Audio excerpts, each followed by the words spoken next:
béni. Alors ce matin, bien-aimés dans le Seigneur, je vais partager avec vous. Nous sommes dans le mois de l'Église triomphante. Selon 2 Corinthiens 2, 14. Alléluia. Où il est écrit: grâce soit rendue à Dieu notre Père, qui nous fait toujours. Le mot toujours est très important. C'est-à-dire notre triomphe est quotidien et chaque jour. Ce n'est pas lié à un mois, ce n'est pas lié à une année, ce n'est pas lié, c'est tous les jours. Jusqu'à ce que tu rentres dans l'éternité. Alléluia. Tu es un triomphateur, une triomphateuse. Que Dieu bénisse sa parole et que Dieu bénisse notre Père spirituel. Qu'il se laisse sincèrement être moulé par la grâce du Saint-Esprit et qui nous permet vraiment d'entrer de gloire en gloire dans la profondeur des Écritures. Le sous-thème que le Seigneur m'a donné ce matin, c'est la foi, le secret ou le mystère du triomphe de l'Église. La foi, le secret ou le mystère que l'Église doit déchiffrer pour entrer triomphalement dans chaque circonstance. En fait, le triomphe dont nous parlons est subdivisé en deux parties. Il y a le triomphe éternel qui a été l'œuvre de Jésus-Christ, parfaitement achevé à la croix, lié au message que le papa vous a donné, le pasteur vous a donné le dimanche dernier. L'Église triomphe sur les œuvres de ténèbres. Pourquoi? Parce que l'ennemi de l'Église, qui est le diable lui-même, a été triomphé et livré en spectacle, dépouillé par la croix de Calvaire. Ça, c'est le triomphe universel. Ça, c'est le triomphe éternel. Maintenant, le triomphe dont je vais parler ce matin est lié par rapport à ce triomphe. J'ai reçu une semence qu'on appelle la foi. Alléluia. Selon Romains 12, verset 3. Nous avons reçu une mesure de foi qui a été donnée par le triomphateur. Nous allons même constater dans ce message qu'il est le chef et le consommateur de cette foi.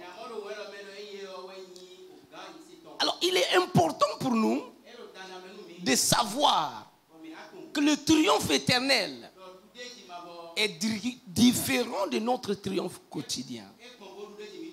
Notre triomphe quotidien est lié à notre application de ce que le Seigneur nous dit,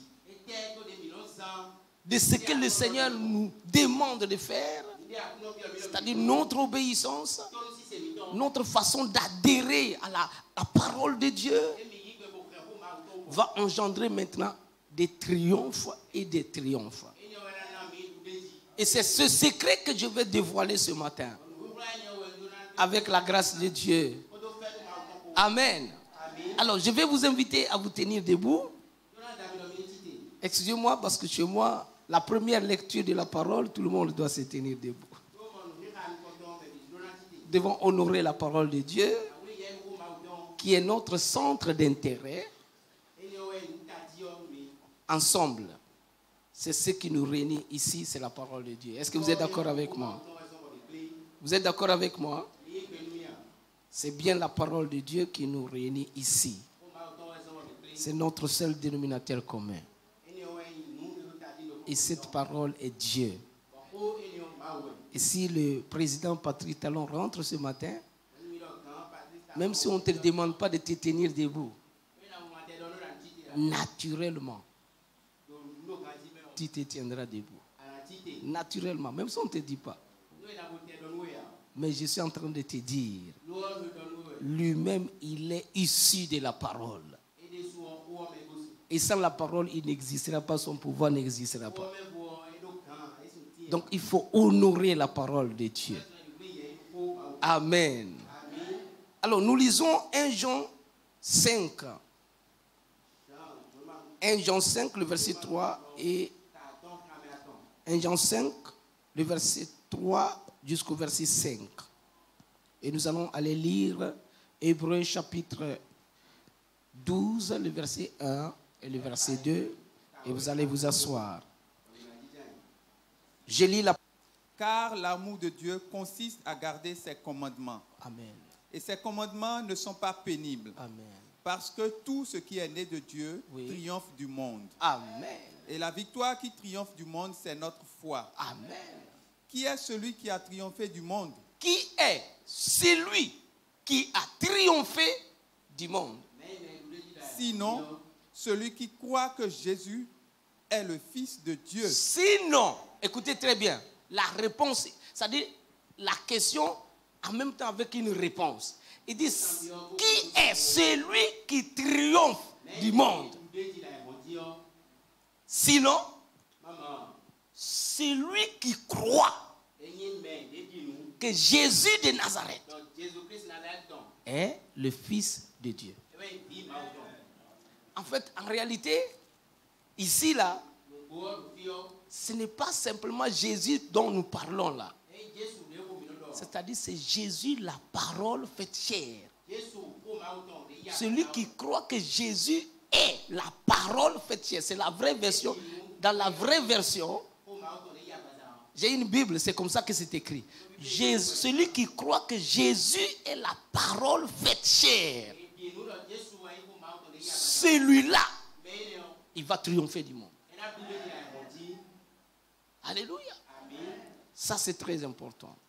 Nous allons maintenant lire Hébreux chapitre 12, le verset 1 et 2, et nous allons nous asseoir. Hébreux 12, verset 1 et 2.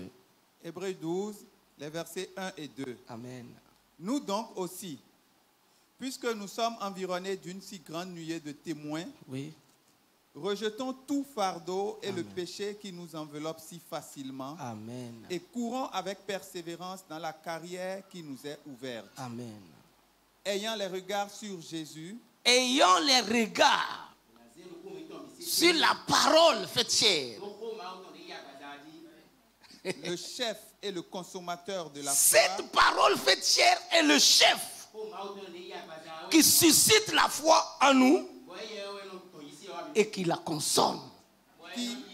Et c'est égal à triomphe. Qui, en vue de la joie qui lui était réservée, a souffert la croix, méprisé l'ignominie et s'est assis à la droite du trône de Dieu. Amen. Que Dieu bénisse sa sainte parole. Amen. Excellent Père de grâce, nous te remercions. Cette sainte écriture, il n'y a que toi, Sa Majesté, le Saint-Esprit, qui peut la décortiquer et l'expliquer. Seigneur, ce matin, communique à ton peuple cette foi triomphante. Au nom de Jésus. Nous disons Amen. Bien-aimés dans le Seigneur, je suis vraiment émerveillé de voir ce que la parole de Dieu nous dit ici. Il est dit premièrement, qui est donc celui qui triomphe du monde? Sinon, celui qui croit que Jésus-Christ est le Fils de Dieu. Comment donc Jésus est devenu Fils de Dieu? La Bible dit, dans Jean 1, verset 1, au commencement était la parole. La parole était avec Jésus. La parole était avec Dieu. Et la parole était Dieu. Donc, si nous résumons, la parole qui est Jésus là est Dieu. La foi vient de Dieu. Est-ce que vous me suivez un peu? La foi vient de Dieu. Jésus est la parole qui est Dieu et il est le chef de la foi.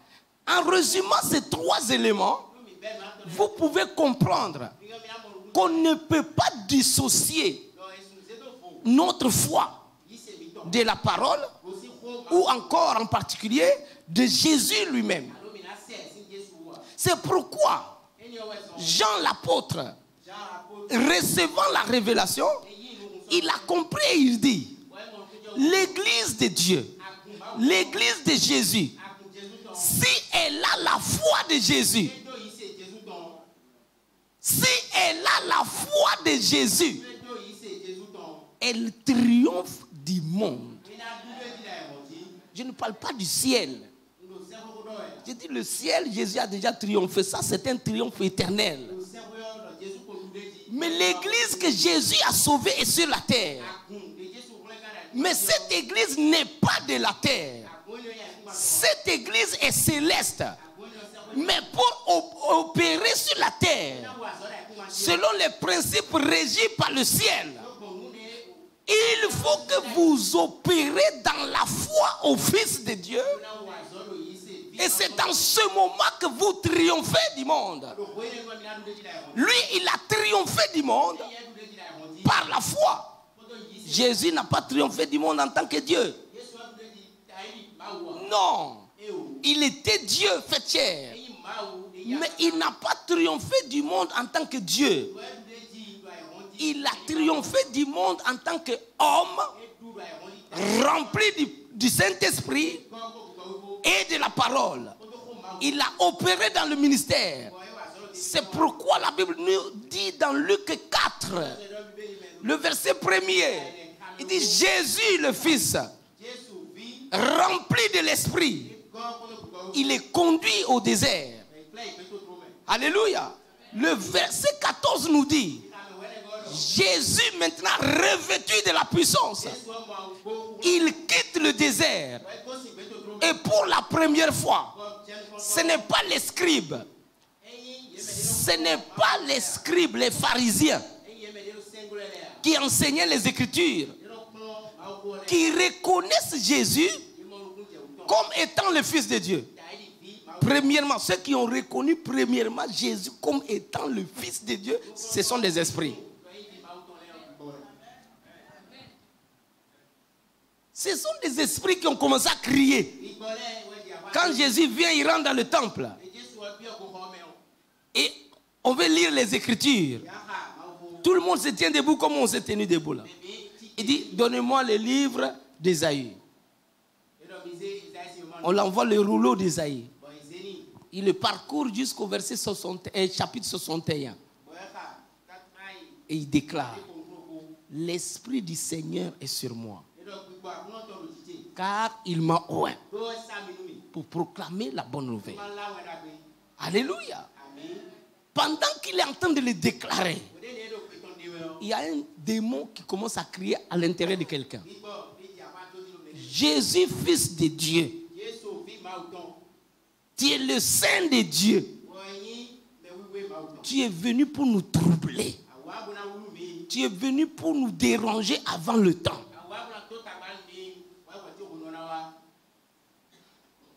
Qu'y a-t-il entre toi et nous? Ce n'est pas les hommes qui le disaient. C'est un esprit. Pourquoi? Parce que Jésus, né de la parole, rempli de l'esprit, commence à triompher du monde. Ça veut dire le monde, c'est tout le système que le diable a mis en place pour dominer sur les hommes, pour dominer sur les hommes. Est-ce que vous comprenez? C'est ça qu'on appelle le monde. C'est un système qui est mis en place par lequel le diable domine les hommes. Mais ici, il y a renversement de la situation. Alléluia. Jésus n'est pas encore allé à la croix. Mais un démon fait une déclaration très très importante. Il dit Jésus, Fils de Dieu. Et Jésus, il le croyait et il le déclarait. Obligé que les démons puissent dire, tu es venu pour nous déranger. Parce que celui qui croit qu'il est fils de Dieu, il va triompher du monde. Mais c'est ça que l'Écriture a dit, non? Alléluia. Il dit, si quelqu'un croit que Jésus est le fils de Dieu, lui-même, il rentre dans l'identité du fils de Dieu. C'est pourquoi il a posé la question. Qui est celui qui est né de Dieu? C'est celui qui croit que Jésus est le fils de Dieu. Donc celui qui croit que Jésus est le fils de Dieu, naît de Dieu. Est-ce que quelqu'un me suit? Étant donné que tu nais de Dieu, tu nais en esprit et tu deviens automatiquement dominateur. En esprit. Alléluia. Mais Dieu va nous donc incorporer ce message avec des témoins vivants qui ont aussi eu des secrets et ils ont triomphé. Quand vous prenez Hébreux 11, c'est ce que les théologiens appellent la panthéon des hommes, des héros de la foi. Vous êtes d'accord avec moi? Hébreux 11, où on cite tous les héros de la foi, depuis Adam jusqu'au dernier. Est-ce que vous me comprenez? Maintenant, l'apôtre Paul, nous supposons que c'est lui qui a écrit Hébreux, le livre d'Hébreux, pour ses frères hébraïques. Mais il nous dit que Hébreux 11 est un chapitre qui est rempli des héros de la foi. Des hommes et des femmes qui ont eu confiance dans la parole de Dieu. Est-ce qu'on se comprend? Est-ce que vous me suivez? Ces hommes qui sont des héros de la foi là, chacun d'eux individuellement a reçu une parole. Mais quand vous regardez chacun d'eux, chaque personne a une particularité de révélation dans la foi.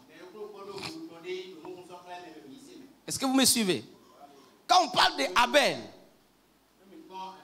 on ne parle pas de résurrection. Non. On ne parle pas des feux qu'il a éteints. Non. On ne parle pas des combats qu'il a gagnés comme David. Non. On parle de l'offrande. Donc dans le domaine de l'offrande, Abel a triomphé. Par la foi. Il a eu la foi dans le domaine de l'offrande. Et il a triomphé.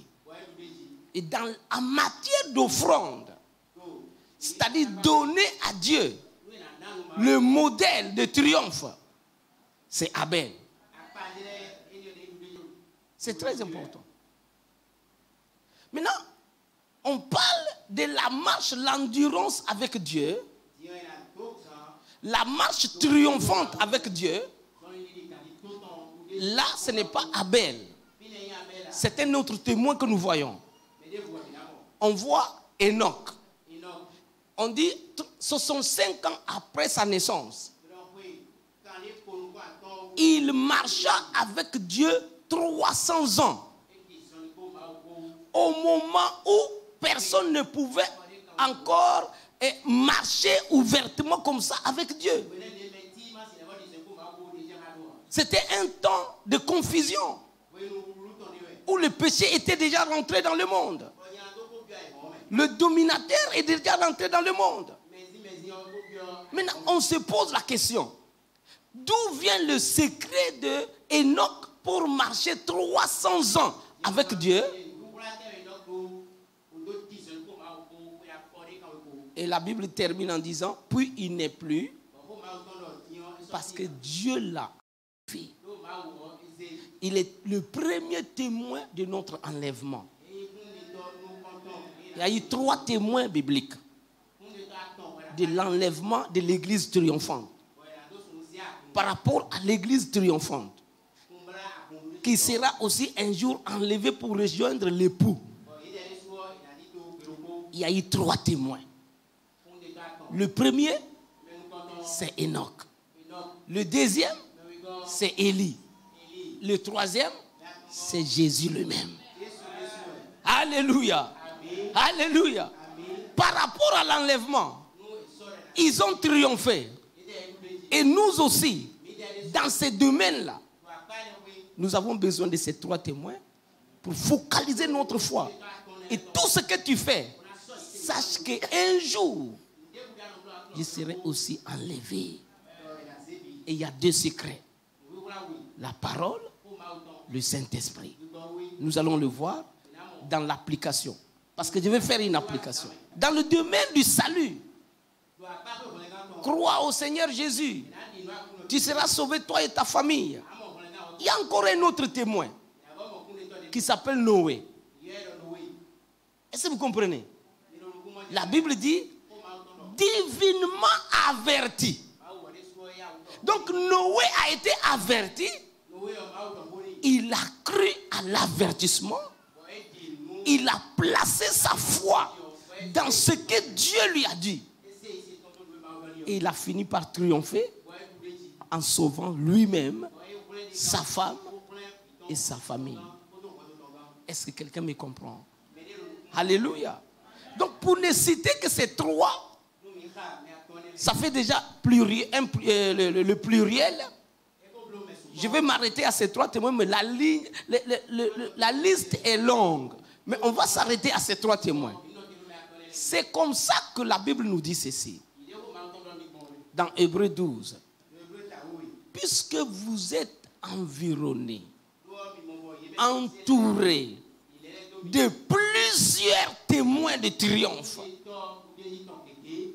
Amen. La foi qui triomphe là, nous sommes environnés, nous sommes entourés de plusieurs témoins qui ont triomphé. Maintenant, nous devons garder une certaine attitude. Alléluia. Étant entouré de ces plusieurs témoins, il nous dit, premier conseil qui nous a été donné, il dit, premièrement, nous devons avoir des regards, des yeux sur Jésus. Le mot sur Jésus ici fait allusion à la parole. Ça veut dire que tu dois à chaque circonstance, à chaque situation de ta vie, si tu veux vivre le triomphe par rapport à la situation que tu vis aujourd'hui, par rapport aux problèmes que tu as aujourd'hui, à chaque situation, son rayement de triomphe. À chaque situation, son rayement de triomphe. C'est pourquoi tu devais avoir permanemment et régulièrement les regards sur Jésus, la parole. Est-ce qu'on se suit? Est-ce que vous me comprenez? Donc, si nous voulons triompher du monde, et nous sommes entourés de nuées de témoins. Une nuée de témoins. Cette nuée de témoins, ceux qui ont triomphé, ils ont eu la foi dans la parole qui leur a été révélée. Ils ont gardé cette foi. Ils ont marché dans cette foi. Ils ont triomphé par la foi. Ils sont devenus des témoins oculaires, des témoins vivants, des témoins qui disent bien qu'ils sont morts aujourd'hui, mais ils continuent de vivre au travers de nos paroles, au travers de nos prédications, au travers des saintes écritures. Il dit de la même manière, si toi aussi, tu veux triompher il faut avoir des yeux braqués sur la parole de Jésus. Maintenant, ma question c'est pourquoi? Pourquoi je dois avoir les yeux sur la parole de Jésus? Première raison, quelqu'un qui est malade qui est ici ce matin, et quelqu'un qui est ici qui a un problème de loyer ce matin de sa maison. Nous sommes à la fin du mois, n'est-ce pas? Il y en a qui doivent payer le loyer. Parfois, c'est un cocoso. Donc chez nous, cocoso, ça veut dire c'est un problème. Est-ce que vous comprenez? C'est un défi pour lui.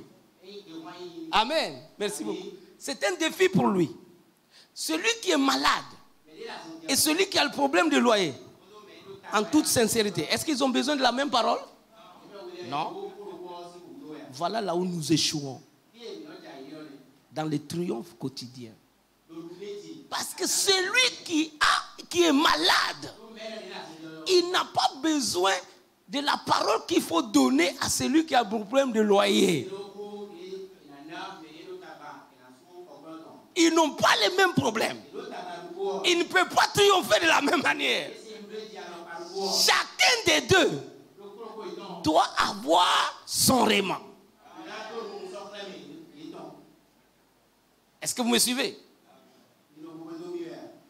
Donc, si je dois avoir des regards fixés sur Jésus,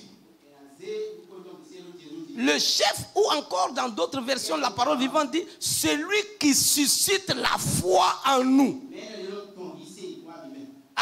Et qui l'amène à la consommation. Qui la termine.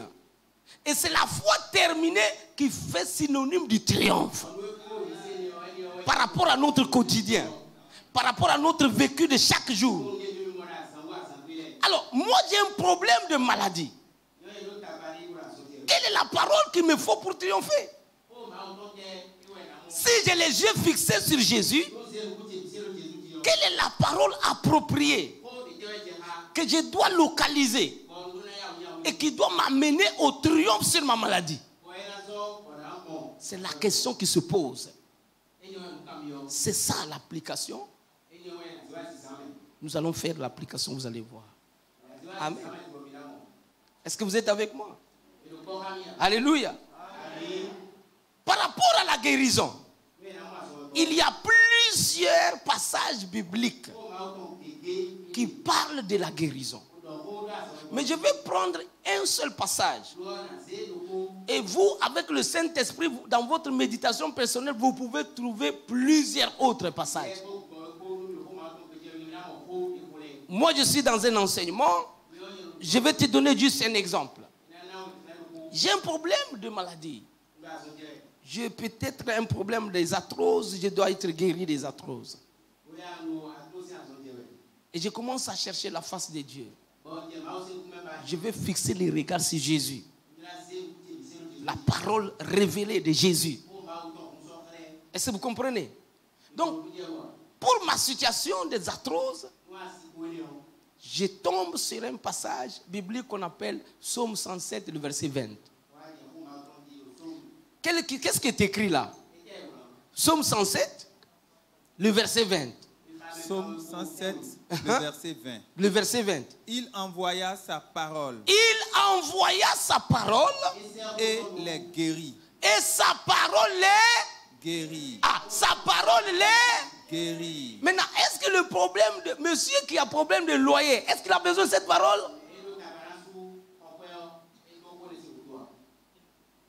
Maintenant, moi je viens, je dis non, mon frère, tu as problème de loyer. La Bible dit, il envoya sa parole et sa parole est guérie. Commence à confesser. Il triomphera?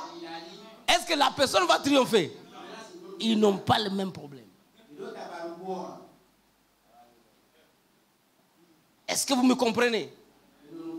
Ils n'ont pas le même problème. Donc, lui qui a problème de loyer, il faut encore aller les regards sur Jésus et rechercher son réman, rechercher la parole appropriée pour lui. Alléluia. Donc, pour faire l'application, par exemple, de celui qui a le problème de loyer, quel est le passage qu'on peut lui donner où il peut s'appuyer? Par exemple, il peut localiser les yeux sur Jésus. Quelle est la parole appropriée qu'il doit localiser dans ce domaine-là pour triompher? J'ai pris un autre passage. Nous sommes dans Philippiens. Philippiens 4. Et il viendra s'arrêter lui aussi. Il va donner son témoignage. Il a triomphé. Alléluia. Le verset 6 dit ceci. Ne vous inquiétez de rien. Mais en toute chose, faites connaître vos besoins à Dieu. Ah, lui il a besoin de quoi? Il doit payer quoi? Son loyer. Dieu lui dit, je vous ai dit mon frère, je t'ai dit mon fils, ne t'inquiète pas de rien. Tu as un besoin? Fais-le connaître à Dieu. Ça veut dire quoi? Fais connaître ton besoin à la parole. Ça veut dire, il faut localiser ton comprimé au travers de la parole. Par rapport aux besoins de loyer là, donc il y a une parole. Est-ce qu'on se suit? Est-ce qu'on se comprend? Ne vous inquiétez de rien.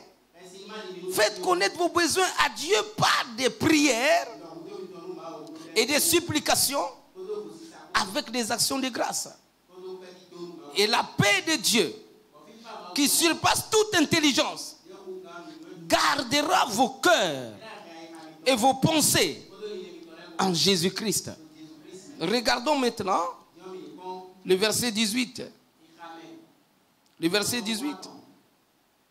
J'ai tout reçu et je suis dans l'abondance et j'ai été comblé de biens en recevant par Épaphrodite ce qui vient de vous comme un parfum de bonne odeur et un sacrifice que Dieu accepte et qui lui est agréable. Verset 19. Il dit, hey, mon Dieu pourvoira à tous vos... Donc le Dieu que tu pries, le Dieu que tu cherches, il est le Dieu qui pourvoit à tous nos besoins. Il ne rate jamais sa cible. Quel que soit ton problème, quelle que soit ta situation, premièrement, on dit fais-le connaître. Deuxièmement, si tu dois semer, sème. Par exemple, j'ai 2 enveloppes ici que je vais donner tout de suite là. L'autre, j'ai écrit offrande ciel ouvert sur la construction de mon temple, du temple de Dieu. Les temples que nous sommes en train de bâtir à Kinshasa. Je vais s'aimer. Même si c'est peu, c'est ma façon d'appliquer le triomphe jusqu'à ce qu'un jour, votre pasteur ou ceux qui peuvent venir pour participer à la dédicace, ils vont venir, ah, ils ont triomphé. Ce qui était comme une montagne. Est-ce que vous comprenez? Il fallait des millions. Dieu a fait grâce sur grâce, la foi a triomphé. Quand je voulais commencer la construction de ce temple-là, je suis allé sur la montagne, j'ai commencé à prier. On n'avait rien. Et Dieu me dit, donne-moi ta voiture. Ah, mais j'ai mis cette voiture-là. Seigneur, il ne t'a pas trouvé autre chose. Il dit, donne-moi ça. Alléluia. J'ai dit au Seigneur, ok, il n'y a pas de problème. Le dimanche 16 août, pendant que je prêche, on venait de sortir, c'était l'événement de Covid là, on vient de sortir du confinement. Et c'est la toute première fois qu'on autorise les églises en RDC de s'ouvrir. Et Dieu me dit, tu vas me bâtir l'hôtel avec ta voiture.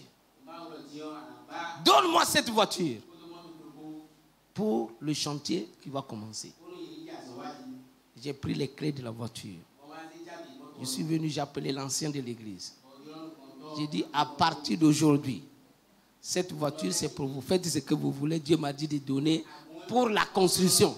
Donc, vous la vendez, je ne sais pas combien elle va coûter. Vendez-la et achetez le matériau. On va commencer la construction. Alléluia. J'ai donné la voiture comme si c'était un jeu. Mais je ne pouvais pas imaginer. Environ, nous avons des membres, 150, 200 personnes.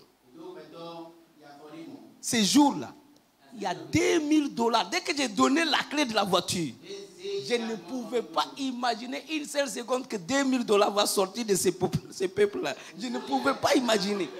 Tout le monde parle de galères, de quoi. Mais je ne pouvais pas imaginer. Papa me disait ça, mais je ne croyais pas. Mais ces jours-là, je suis passé à l'incrédule au triomphateur. Ah oui? Est-ce que vous comprenez?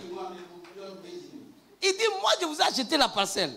La construction là, c'est toi et l'église de la RDC, ça vous regarde. Moi je ne vous donnerai pas l'argent pour ça.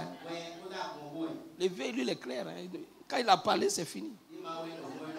À moins que le Saint-Esprit parle de nouveau. Ce qu'il a dit là, si tu veux, monte, descends, c'est fini. Est-ce que vous comprenez? Alors, quand nous avons commencé la fondation, ils ont vendu ce véhicule-là à 1 500 000. Ils sont allés payer des moellons, tout sont venus. L'ingénieur est venu, il a fait le plan. Ça fait $192 000, notre temple. Maintenant, ce qui restait de tout ce qu'ils ont acheté, c'est $230. Donc, environ 100 et quelques mille francs CFA. Et Dieu me dit, avec ça là, commencez. Creuser. Commencez avec ça. On te donne une facture de combien? $192 000. Si tu veux les calculs, je ne sais pas combien de millions CFA ça fait. Hein? Maintenant, tu n'as que 100 000. Et on te dit, commence à creuser. Ça, c'est la foi. L'action. Est-ce que vous comprenez? J'ai commencé, j'ai dit aux gens, creuser. Ils ont creusé. Avant qu'ils finissent de creuser, les matériels qu'on cherche, les bois, les quoi, les clous, les filons, tout ça, les $230 sont finis. Je vais à la montagne. Je commence à prier. Je dis, Seigneur, quel genre de temple nous devons construire? Ce que l'ingénieur a fait comme plan là, je ne suis pas satisfait. Je sens dans mon cœur, il me pose la question. Que vois-tu? Vous vous rappelez du message de Papa Calambri? La dernière fois, la vision, qu'est-ce que tu vois? Que vois-tu? Il dit, Prince, qu'est-ce que tu vois? Ce que tu vois, c'est ce que je suis capable de te donner. Si tu vois petit, je te donnerai petit. Si tu vois grand, je te donnerai grand. J'ai dit, mon père voit grand, moi aussi je dois voir grand. Ah oui, oui. La construction temple de 1500. Il vient, il dit aux gens, cassez. En 3 mois, on va construire 3000 places. On a cassé 3. Donc, il n'y avait pas l'argent. 3 mois après. Temple de 3000 places, 5000, c'est fini. On a inauguré. Il a dit encore, cassez ça en 2018. Cassez-moi ça. On est venu, on a rasé ça. Construisez 10 000 places. 3 ans après, c'est fini. Mon père voit grand. Moi, il doit voir petit. Tel père, tel fils, non? C'est pas comme ça, non? J'ai dit à Dieu, je vois un temple R+1. Et je vois des bureaux en bas. Maison d'hôtes au milieu.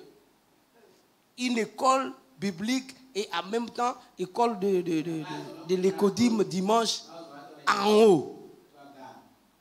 Il me dit, je peux te donner ça. Dis à l'ingénieur de tracer le plan. On a tracé le plan, mais il n'y avait rien. L'ingénieur croyait que... Quand il a fini, il vient, il me dit non, bon pasteur, si vous avez 100 000, je peux commencer l'ouvrage, après on va livrer. J'ai dit, mon frère...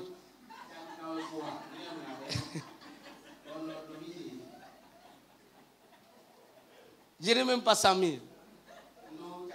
Ça veut dire que je n'ai même pas $100. Mais j'ai la foi. J'ai dit, le plan que tu as fait là, c'est un plan, je vais vous payer. Le plan, tout, mais l'ouvrage, la laisse entre mes mains. Parce que tu ne pourras pas marcher avec moi pour la réalisation. C'est plus par la foi que ça va se faire. J'ai payé l'ingénieur, je l'ai libéré. Et je lui ai dit, je vais te donner seulement les honoraires des surveillances. Le reste, là, il ne faut pas me regarder. Toi, laisse tomber. Est-ce que vous comprenez? Et on a commencé. Les jours qu'ils ont posé les premières pierres, le même jour, quelqu'un m'appelle du Canada. Il dit, pasteur, est-ce que vous avez une adresse ou en tout cas un compte où on peut virer de l'argent? J'ai dit non, Western Union a bloqué mon compte, mais si vous voulez, avec peut-être MoneyGram, ça peut passer, je vous envoie mon passeport. La personne envoie $1 500.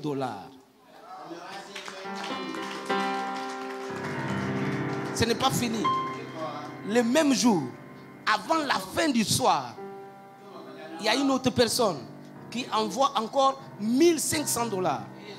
Ce qu'il fallait pour finir la fondation, il fallait creuser, puisqu'on voulait faire les trucs en étage, il fallait creuser pourquoi 3 mètres en bas. Main d'œuvre, les barres de fer, tout ce qu'il fallait, les 3000, ça suffisait déjà. Est-ce que vous comprenez? Et c'est comme ça que le Seigneur m'a dit, tu vas aller étape par étape. Et à chaque étape, je te donnerai la provision. Aujourd'hui, c'est tollé, c'est fini. Nous attendons juste à mettre la peinture, les ouvertures. C'est fini. La foi triomphe toujours. C'est pourquoi, bien-aimé dans le Seigneur, lorsque Dieu parle à Ézéchiel, il dit à Ézéchiel, Ézéchiel 37, dit, que vois-tu? Ézéchiel dit, je vois des ossements desséchés. Dans une vallée, il y a des ossements qui sont remplis. Dieu lui dit, tu as une bonne vision. C'est bon. Ta vision là, c'est bon. Maintenant, je vais te poser une question. Ézéchiel, est-ce que ce que tu vois, ces ossements-là, peuvent devenir des êtres vivants? Ézéchiel dit, ouais. Ça, c'est pas ce que je vois en tout cas.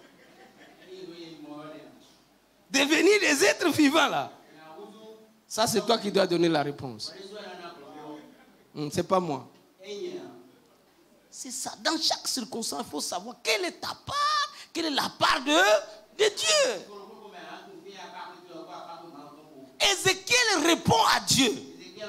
Et il dit à Dieu, ici, si ces gens-là doivent revivre, c'est toi qui sais.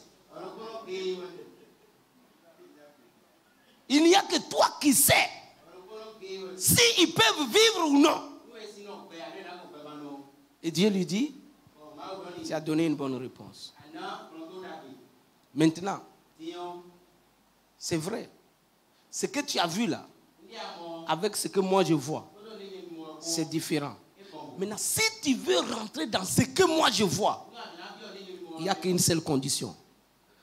Parler à ce que toi tu vois selon l'ordre que moi je te donne. Oh my God.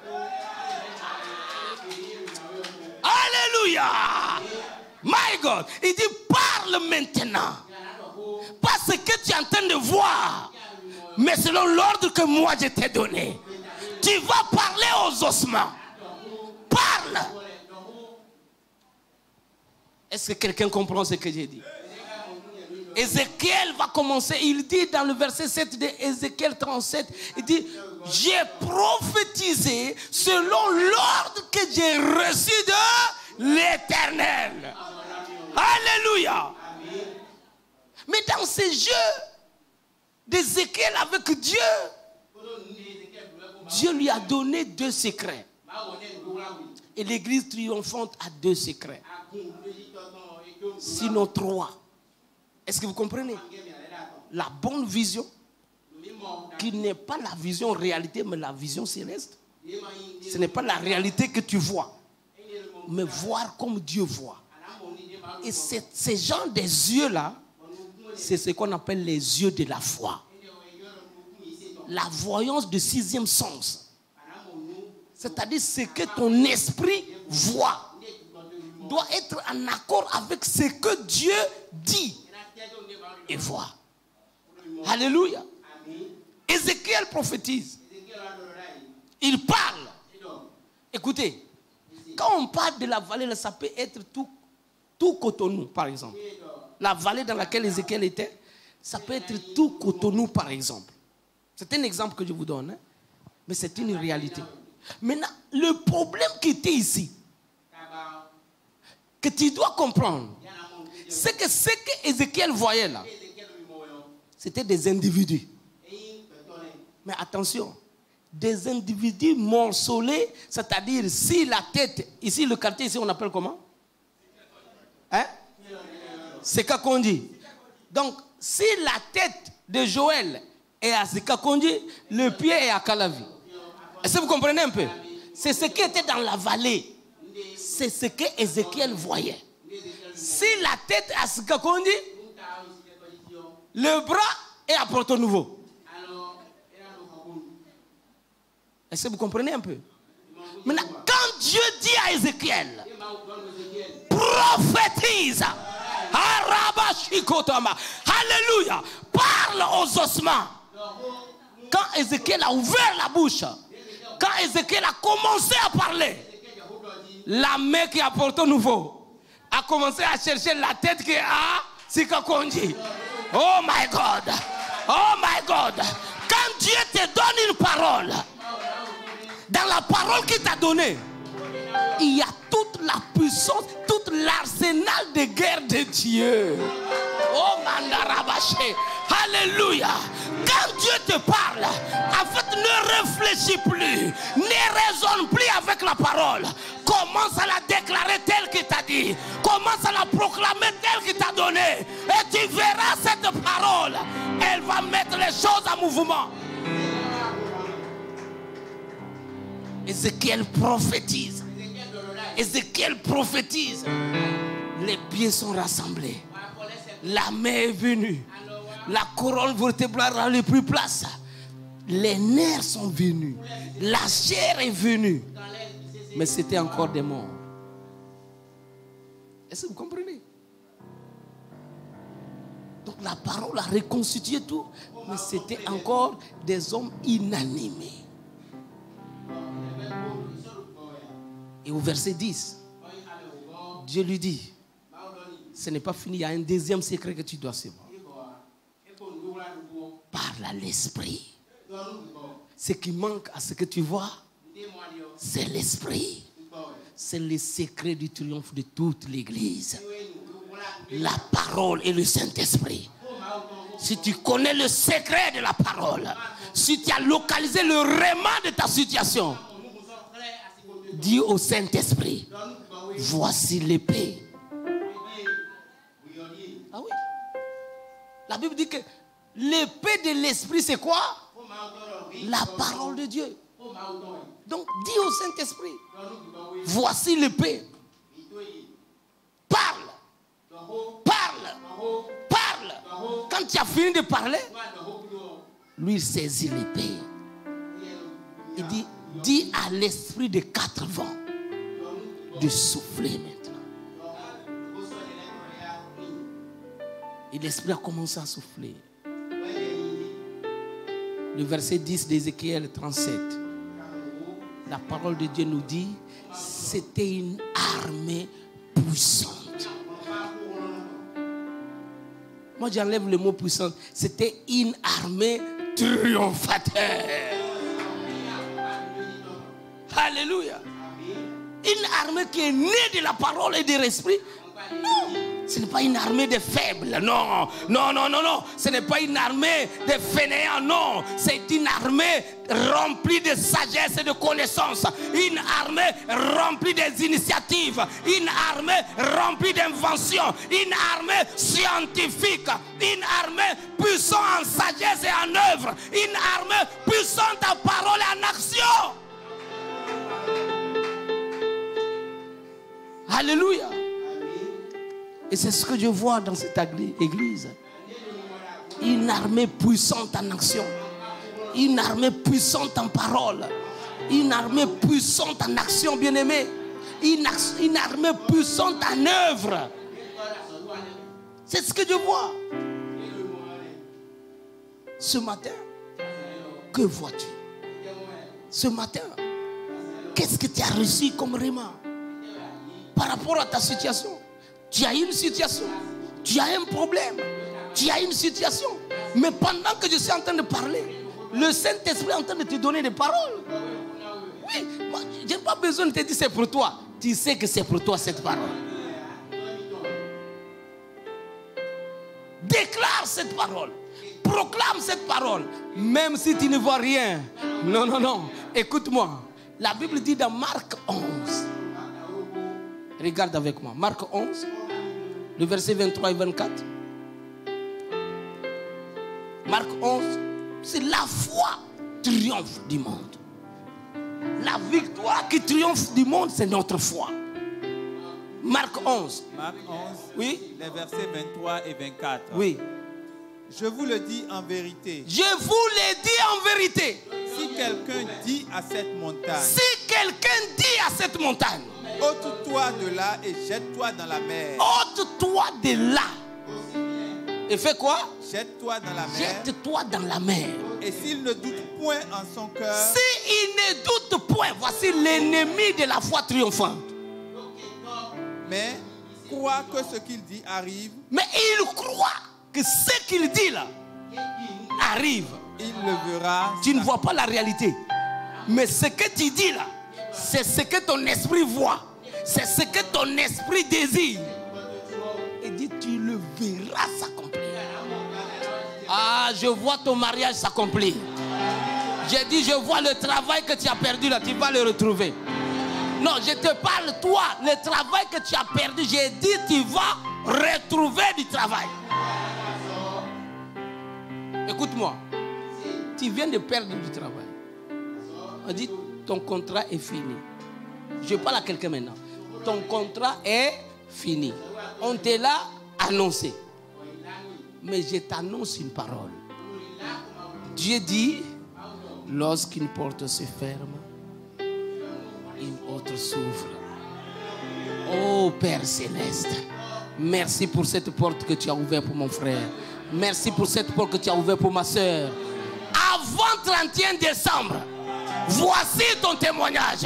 La porte est fermée, mais l'Éternel a ouvert une porte pour moi. Le Dieu de Daniel Banga a ouvert une porte pour moi. Le Dieu de mon père Karambri ouvre une porte pour toi. Il ouvre une porte. Parce que quand une porte se ferme, il va ouvrir une autre certainement. C'est pourquoi je vous dis, oui, tout ce que vous demanderez en priant. Tout ce que vous demanderez en priant. Tout. C'est absolu. Hein? Tout ce que vous demanderez. Parce que vous avez reçu une parole appropriée pour la circonstance. Maintenant, sur base de cette parole, tout ce que vous demanderez en priant. Croyez que vous l'avez reçu. Croyez, c'est déjà fait. Et vous le verrez. Le triomphe est déjà là. Le triomphe est déjà là. J'ai dit que le triomphe est déjà là. Ah, l'église est déjà là. Ce temple du Bénin, le grand temple, les grands temples du Bénin, je les vois déjà. J'ai dit que je vois Seigneur. Je crois Seigneur. Et tu vas le faire. Tu vas le faire. Parce qu'il est Dieu. Il est celui qui dit et la chose arrive. C'est lui qui ordonne. Et elle existe déjà. Alléluia. Ce matin, bien-aimé, je vais prier pour quelques personnes.